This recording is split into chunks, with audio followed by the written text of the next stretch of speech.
I will note that I've got a jack under the tire to hold this front end up so it doesn't just fall down. That's why this thing isn't clumping down now that I got the bolts loose from the hanger there.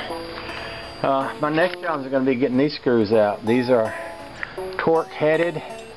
They're reverse torque headed. And oh boy, I bet I don't have a wrench like that.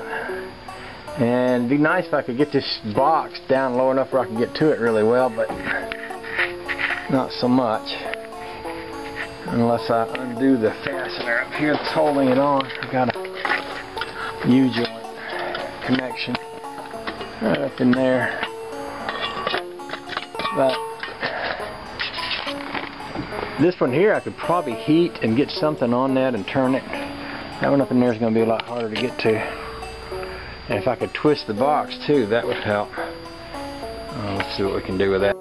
Well, I thought I was going to be in luck there for a second or two. Because I was able to get an 11 millimeter box end wrench on that, but it didn't hold. I couldn't turn it with it. So I may stick a long bolt up in here and weld it onto that and then try to twist it out. Alright, here's what I'm going to do with that. I'm going to take a bolt, set it right in here. Try to get that where my hand ain't in the way. I'm going to take me a bolt and put it right in here. Weld it to the head of that. That's going to do two things. It's going to heat that up, which is going to encourage it to come out of there.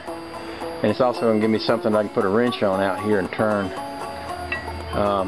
This old bracket will act as a shield. I don't have to worry about damaging my steering box by welding out here, so that would be fine. The harder one to do will be in there, but I can do it. You know, if I can get a bolt in there and reach in there with a welding rod and get a good enough weld to hold, that should do.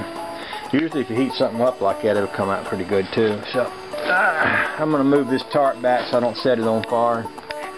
Stretch my welding lead over there, give that a shot. Okay, I got that bolt welded on there pretty good, I think. So I think for good measure I'm going to take my torch and I'm going to heat up the bolt a bit more before I try to ease it out. We'll see if that works. Okay, then I got that bolt out of there. I think the heat helped it more than the welding on the end. Although I was able to turn it with that piece welded on there, I finally cracked it off because it was rubbing up against the end of the side of that bracket. But by heating that up, I was able to take that 11 millimeter metric wrench, put it on that Torx head, and turn it off there. Because once it started, it came off pretty easy.